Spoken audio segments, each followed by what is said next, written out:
Good morning बच्चों। आज हम तुम्हें याद होगा कि कृषि पाठ हम लोग पढ़ रहे हैं। ऑलरेडी हम काफ़ी पढ़ चुके हैं उसमें से। आज हम पढ़ेंगे अखाद्य फसलें। इससे पहले हमने पढ़ा था कृषि के प्रकार, हमने पढ़े थे कितनी तरीके की कृषि होती है। फिर हमने फसलों के बारे में पढ़ा, जो खाद्य फसलें जो खाई जाती हैं। आज हम पढ़ेंगे अखाद्य फसलें। ऐसी फसलें जो उगाई तो जाती लेकिन वो खाई नहीं जाती, वो एक तरीके से कच्चा माल होता है जिनके ज़रिए से और चीज़ें बनती हैं। सबसे पहले आता है इसमें रबर। रबर जो है वो भूमध्य रेखा क्षेत्र की फसल है और ये विशेष परिस्थितियों में उष्ण और उपोष्ण क्षेत्रों में भी उगाई जाती है। रबर एक महत्वपूर्ण कच्चा माल है जो उद्योगों में इस्तेमाल किया जाता है।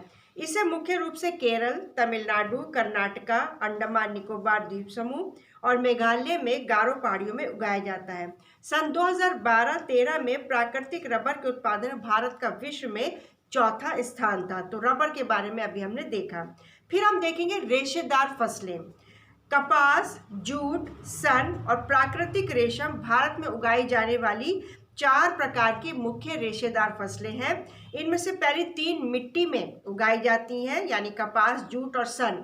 लेकिन जो प्राकृतिक रेशम है वो एक कीड़े से बनाया जाता है। रेशम का कीड़ा होता है, कोकून से उसको प्राप्त किया जाता है, जो मलबरी पेड़ की हरी पत्तियों पर पाला जाता है। रेशम उत्पादन के रेशम के कीड़ों का पालन रेशम उत्पादन कहलाता है। यानी कपास, जूट और सन, ये तो फसल खेतों में उगाई जाती है, लेकिन जो प्राकृतिक रेशम है जिसको सिल्क भी बोलते हैं, सिल्क की साड़ियाँ होती हैं, सिल्क के कपड़े होते हैं, सिल्क के कुर्ते होते हैं, वो एक कीड़े से प्राप्त किया जाता है और उन कीड़ों को पाला जाता है। फिर उनके कोकून से रेशम निकाला जाता है। अब हम देखेंगे कपास। कपास हम सबको मालूम है, रुई, कॉटन जिसको बोलते हैं। भारत को कपास के पौधे का मूल स्थान माना जाता है। सूती कपड़ा उद्योग में कपास एक मुख्य कच्चा माल है। कपास उत्पादन में भारत का विश्व में तीसरा स्थान, यानी रुई है, कॉटन है, कपास, और इसी के जरिए से धागे बनाए जाते हैं और धागे से सूती कपड़ा बनाया जाता है। यह एक खरीफ की फसल है और इसे पककर तैयार होने में 6 से 8 महीने लगते हैं कपास को। महाराष्ट्र, गुजरात, मध्य प्रदेश, कर्नाटक, आंध्र प्रदेश, तेलंगाना, तमिलनाडु, पंजाब, हरियाणा और उत्तर प्रदेश कपास के मुख्य उत्पादक राज्य हैं। अब हम देखेंगे जूट।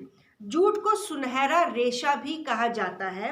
जूट की फसल बाढ़ के मैदानों में जल निकास वाली उर्वरक मिट्टी में उगाई जाती है, यानी जहाँ पे बाढ़ का खतरा होता है उस जगह पर यह जूट की फसल उगाई जाती है, जहां हर वर्ष बाढ़ से आई नई मिट्टी जमा होती रहती है। पश्चिम बंगाल, बिहार, असम, उड़ीसा, मेघालय जूट के मुख्य उत्पादक राज्य हैं और जूट का प्रयोग जो है वो बोरियां, चटाई, रस्सी, धागे, गलीचे और दूसरी दस्तकारी की वस्तुएं बनाने में किया जाता है। फिर हम देखेंगे प्रौद्योगिकी और संस्थागत। ये थी अखाद्य फसलें जो खाई नहीं जाती लेकिन उगाई जाती, सिर्फ रेशम है जो कीड़े से प्राप्त किया जाता है और ये फसलें कच्चे माल के रूप में प्रयोग की जाती हैं। अब हम देखेंगे कि ये सब फसलें हमने देखी, खाने वाली फसलें भी, अखाद्य फसलें भी देखी, लेकिन इसमें हम ये देखेंगे कि संस्थागत सुधार होना चाहिए। इसके अंदर कुछ कमियां हैं।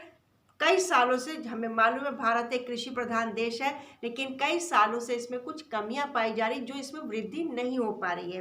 भारत में कृषि हजारों वर्षों से की जा रही है, लेकिन प्रौद्योगिकी और संस्थागत परिवर्तन के अभाव में लगातार भूमि संसाधन के उपयोग से कृषि का विकास रुक रहा है और इसकी गति धीमी हो रही है। सिंचाई के साधनों का विकास होने के बाद भी देश के एक बहुत बड़े भाग में अभी भी किसान खेती बाड़ी के लिए मानसून और बारिश पर निर्भर करते हैं। बढ़ती जनसंख्या के लिए यह एक महत्वपूर्ण चुनौती है। 60% से भी अधिक लोगों को आजीविका प्रदान करने वाली कृषि में कुछ गंभीर तकनीकी एवं संस्थागत सुधार लाने की जरूरत है। 1960 और 1970 के दशकों में भारत सरकार ने कई प्रकार के कुछ कृषि सुधारों की शुरुआत की, जैसे पैकेज टेक्नोलॉजी पर आधारित हरित क्रांति और श्वेत क्रांति थी। जैसे कृषि सुधार के लिए कुछ रणनीतियां भी अपनाई गई। 1980 और 1990 के दशकों में व्यापक भूमि विकास कार्यक्रम शुरू किया गया, जो संस्थागत और तकनीकी सुधारों पर आधारित था। किसानों के लाभ के लिए भारत सरकार ने किसान क्रेडिट कार्ड और व्यक्तिगत दुर्घटना बीमा योजना भी, यानी जिसको PAISP कहते हैं, वो शुरू की। इसके अलावा आकाशवाणी और दूरदर्शन यानी रेडियो और टीवी दोनों पर किसानों के लिए मौसम की जानकारी के बुलेटिन और कृषि कार्यक्रम प्रसारित किए जाते हैं। किसानों को बिचौलियों और दलालों के शोषण से बचाने के लिए न्यूनतम सहायता मूल्य और कुछ महत्वपूर्ण फसलों के लाभदायक खरीद मूल्यों की सरकार घोषणा भी करती है। हम पहले भी पढ़ चुके 7th 8th में कि जब फसल उग जाती है तो जिन लोगों से किसान उधार लेते हैं, ऋण लेते हैं, वो ज़मींदार सस्ते में इनसे फसल खरीदते हैं। तो ऐसे लोगों के, ये जो किस्म के लोग हैं, एजेंट टाइप के लोग हैं, इनसे बचाने के लिए सरकार ने बहुत से योजनाएं बनाई हैं ताकि किसानों को हर तरीके से फ़ायदा ही पहुँचे। कृषि भारतीय अर्थव्यवस्था की रीढ़ की हड्डी रही है।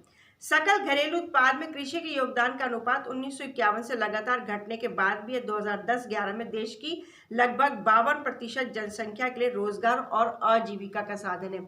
यानी जीडीपी में कृषि का लगातार गिरावट ही आ रही है, लेकिन आज भी 52% हमारे देश की जनसंख्या जो कृषि पर ही निर्भर करती है और उनके लिए आजीविका का साधन है। कृषि का सकल घरेलू उत्पाद में घटता अंश गंभीर चिंता का विषय है। कृषि के महत्व को समझते हुए भारत सरकार ने इसके आधुनिकीकरण के लिए भरसक प्रयास किए हैं।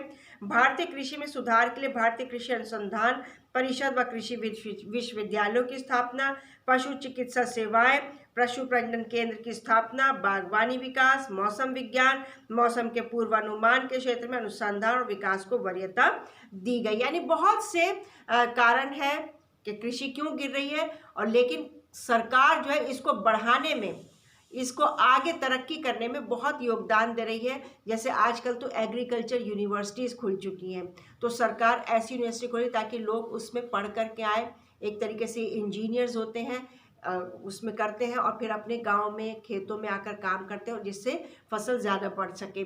हमने पालमपुर गांव की कहानी 9th में सीखी थी, उसमें किस तरीके से कृषि को बढ़ावा दिया जा रहा है वो हमने देखा था। इसमें अगली क्लास में, जब हमारी नेक्स्ट क्लास होगी, तो उसमें हम देखेंगे खाद्य सुरक्षा के बारे में, कि यानी कैसे हमारे देश को, कौन सा ऐसा तबका है जो खाने पीने की चीज़ों से महरूम रह जाता है, जिनको नहीं मिलते, उनको खाद्य सुरक्षा कैसे दी जा सकती है। तो जितना भी लेसन, मैक्सिमम लेसन हो चुका है, हमारा 20% चैप्टर रह गया, वो हम नेक्स्ट क्लास में करेंगे। वर्कशीट तुम लोगों को डेली भेजी जा रही है, इससे रिलेटेड क्वेश्चन आंसर्स भेजे जाएंगे, वो भी ध्यान से कर लेंगे। और दिवाली की 13 और 14 तारीख की छुट्टी है, 13 तारीख 14 यानी फ्राइडे और सैटरडे की छुट्टी है, और नेक्स्ट वीक में मंडे को भाई दूज है, उसकी भी छुट्टी है। तो ध्यान रखेंगे, घर पर रहेंगे, सेफ रहेंगे, दिवाली भी मनाएंगे तो सेफ्टी के साथ मनाएंगे, किसी को कोई नुकसान नहीं होना चाहिए। कोशिश करेंगे कि इस बार पटाखे ना हम चलाएं, क्योंकि हम खुद ही देख रहे हैं कि कितना स्मॉग फैल रहा है, कितना प्रदूषण है, वायु प्रदूषण है। तो इससे बचाव हमें ज़रूरी है, और जिस तरीके की बीमारी फैल रही है उससे भी बचने के लिए प्रदूषण से बचना ज़रूरी है। तो अपना ध्यान रखेंगे। 3 दिन की छुट्टी है, फ्राइडे, सैटरडे और मंडे। इस दिन में कोई बच्चा कोई मैसेज नहीं करेगा ग्रुप पर, सिर्फ घर में रहना है, पढ़ाई पर ध्यान देना है और एंजॉय करना है। All the best.